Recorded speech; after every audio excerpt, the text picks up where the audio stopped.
અમદાવાદમાં solid waste વિભાગની કામગીરી સામે સવાલો। બોડકદેવમાં દુકાન બહાર સફાઈ કર્મીએ નાખ્યો કચરો। દુકાન બહાર કચરો નાખી અને નોટિસ અપાઈ હોવાનો આરોપ। ડિલાઇટ પાન પાર્લરમાં કચરો ફેંકતા સફાઈ કર્મીના સીસીટીવી।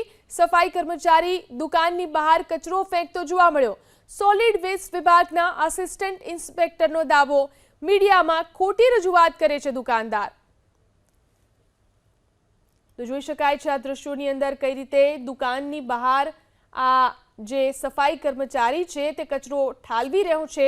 પાન પાર્લરની બહાર આ રીતે કચરો ઠાલવવામાં આવ્યો તેના સીસીટીવી ફૂટેજ પણ સામે આવ્યા છે। કર્મચારી તેમાં દુકાનની બહાર કચરો ઠાલવતો જોઈ શકાય છે। સોલિડ વિભાગ આસિસ્ટન્ટ ઇન્સ્પેક્ટરે દાવો કર્યો છે કે મીડિયામાં ખોટી રજૂઆત કરવામાં આવી રહી છે દુકાનદાર દ્વારા, પરંતુ આ દ્રશ્યોમાં સ્પષ્ટ દેખાઈ રહ્યું છે કઈ રીતે દુકાન બહાર કચરો ઠલવાયો।